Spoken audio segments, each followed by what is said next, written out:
Take a look at how we're doing.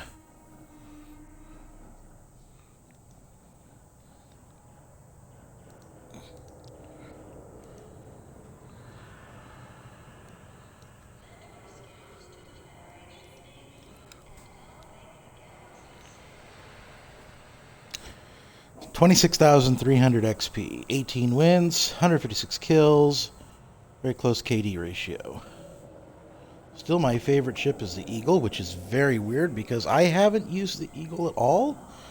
Well, maybe for a couple of rounds, but I'm normally in a Condor. Let me be honest with you. Favorite weapon is not a tracking pulse laser. That's only what's on the Sidewinder. Again, that's kind of weird. 5 MVPs. Almost even with kill death, so I'm alright. I'm not the best pilot, never have claimed to be.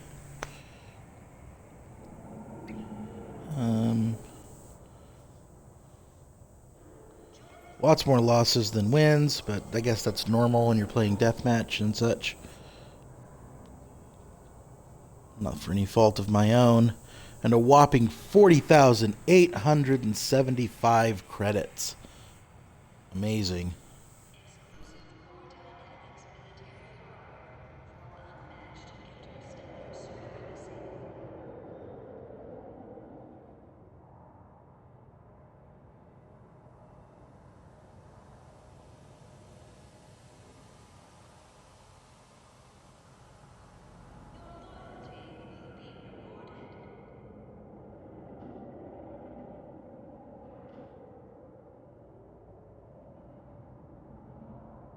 So I think what I wanted to do today, just pull up my notes.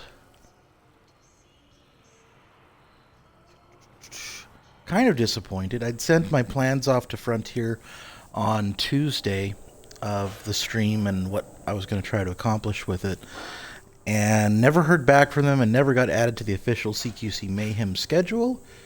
Disappointing. I was hoping to have some prizes for everyone who used the stream to go check out, but that's alright. So what we're going to do today is join the mild-mannered Commander PaleGringo as he ventures out once more into the CQC arena. We're going to have a chat and discussion about different loadouts and play between Team Deathmatch and Solo Deathmatch for the next couple hours, probably. So let me go ahead and show you what I'm going to rock right away, my edit loadout. We just unlocked rapid cannons and might want to look into those. This is a level 21 unlock. So essentially it looks like it fires like bang, bang, bang, bang. And it should be pretty useful for people who have my current setup, which I'm going to show you. So I'm rocking 2 pulse lasers. Those are just the fixed stock ones. I'm trying to do that to train myself for when I do prestige, that I can be familiar with that kind of weapon again and not be reliant on other weapons that are farther down that are considerably better.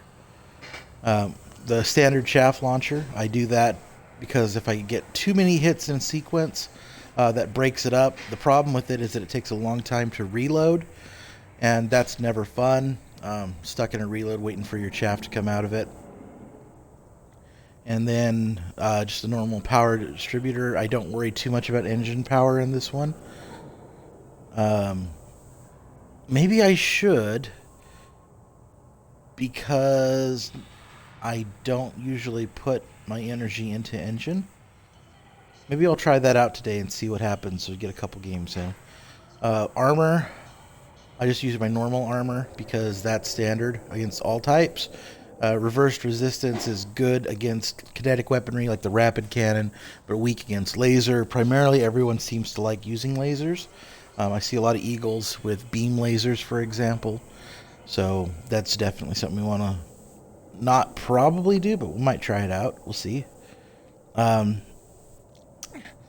I have the enhanced boost one because it uses a little bit less power, but it also takes some of my speed down from my boost, but I figure that's acceptable. The reason is because, again, I don't fly normally with energy into my engines. I'm a typical 4-sys 2-wep guy, unless I'm doing a lot of damage. I want my capacitor to charge faster so I can keep firing and do sustained fire on targets that seem to stay in front of me. But that way it toughens my shields a little bit. Makes it so I don't die quite as much. Again, I'm not a good pilot. So I like the enhanced efficiency boost. I think I can get 2 shots out of 1 capacitor charge on that one. And then I run reversed resistance shields. It makes it so that lasers do less damage. But then whenever I get somebody who's firing at me with cannons or plasma repeaters and so on, it does make it a little bit more difficult because they can shred through me pretty quick. Other options are the standard shield generator. It's pretty much what you'd get on, is that an A1 shield generator? And then there's lightweight, which don't draw as much power and recharge sooner but have a lower capacity. Think of those as like the bi-weave shields from inside of the game. Bi-weaves inside of the actual game run at, if I recall correctly, 20% lower capacity, but 50% faster recharge time. So if you're going to lose your shields, they're only down for less amount of time before they come back up, but they also don't last quite as long.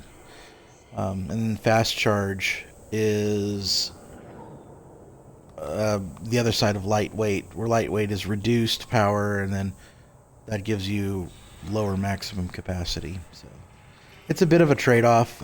You can see the power draw and stuff changing, but it doesn't really tell you how many megajoules you get out of your shields on this screen. So for now, that's what I'm rocking. We'll go ahead and try that out for a round or two and see how it goes. I'm going to jump right into Team Deathmatch, see if I can find a game.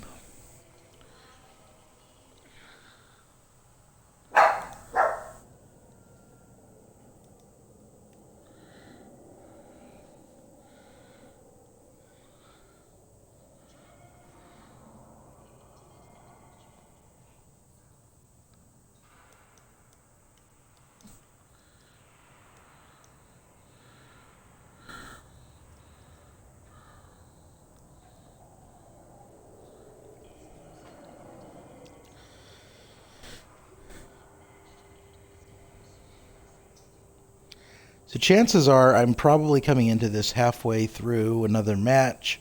I don't imagine that I'm the only person on in the entire world.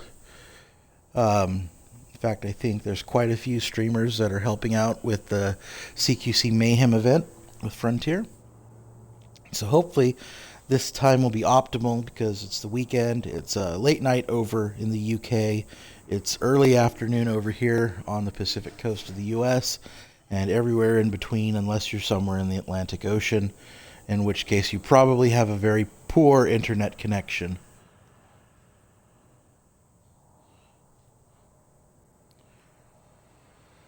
Not a lot of reliable wired connections available in the Atlantic Ocean.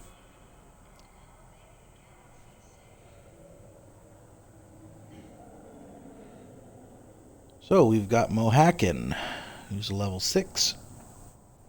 Now, Team Deathmatch currently, as balanced, doesn't launch until there's at least 6 people. And from what I've seen, it always tends to put that into a 4 versus 2 instead of a 3 versus 3. I'm hoping that gets addressed in the near future.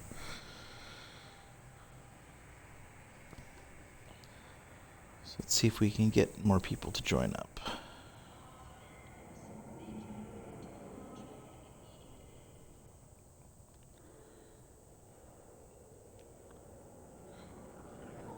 Interesting trivia question about Icefield. They actually changed some of the lighting in this because it was giving blue team advantage being able to camouflage in with the different background elements.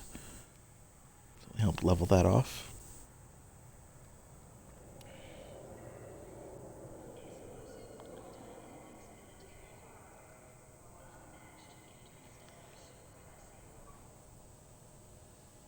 A message. Let's go ahead and say Xbox, open that.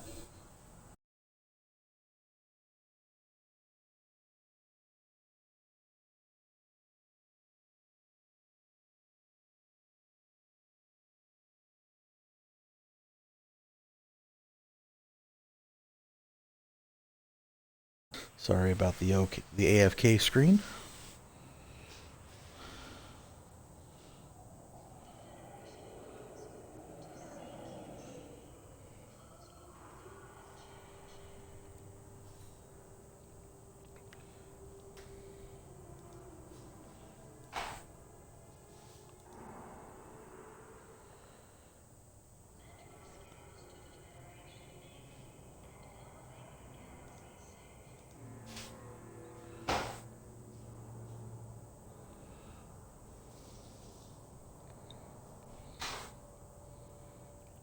for people to join in.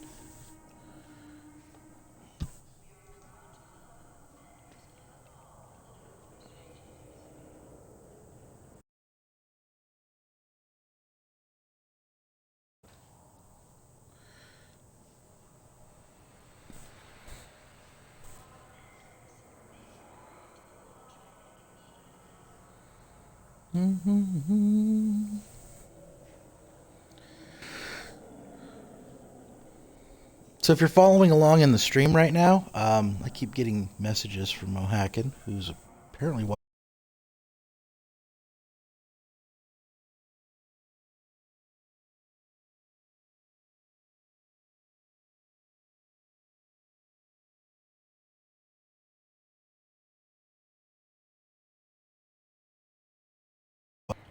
Um, it's going to be an interactive session, so if you have questions or comments or things that you want to know more about or just ask about CQC or Elite Dangerous in general, I'm a somewhat seasoned player. I've been playing on the Xbox One since Game Preview program started out in June. So I've done many things inside of the game. If you have questions or comments, though, please feel free to ask them in the Twitch chat. I have that open on my Chromebook right next to me, so I could address those and help break up these waiting periods just a little bit longer before everything gets uneventful. I want to say that Mohacken is watching the stream right now. He's one of my currently 4 or 5 viewers that I've got going on. And if this takes much longer than 5 more minutes, what I'm going to go ahead and do is switch over to regular deathmatch. I'd mentioned previously one of the ways that it structures the team deathmatch right now is that you need a minimum of 6 players in order to start a match. And if you get more than 6 players, then it starts balancing them 3v4 and then 4v4 ultimately. But for right now, what we're doing is we're waiting for at least 4 other players. Now, again, I'm not in a party. We just got churned up. What is it? Okay, so we're up to 4 now. Perfect. Churn Tripod 74 and ECA Cats. I'm not in a party. I'm here by myself just so I could stream and so on. And we've got Attack of the Tim. Fantastic. It's one of our people from our CQC group that we have on Facebook. If you'd like to be a part of that, please just go ahead and do a search for CQC Xbox One. That's ONE, not the number 1. And we'll make sure that somebody gets you added to that group. We do a lot of coordination for times and things when people are on and they play CQC. So that helps find more people online and avoid waiting in rooms. And also, if you wanted to get a good team together, that's a good way to do it too. I think we'll let this one finish out and see how the 6-player match rolls out, as long as we don't get anybody to drop. It's one of the biggest problems is that we get 5 people and then someone gets bored and they leave and then other people start leaving. If that does happen, we're going to go over to regular deathmatch where it'll just be solo, myself against everybody else in a kind of a free-for-all setup.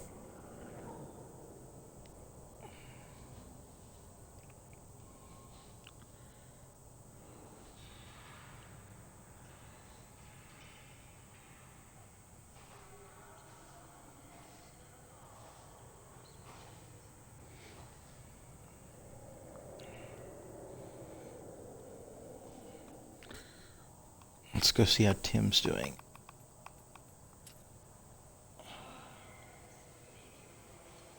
Oh, Tim, you're going to get an achievement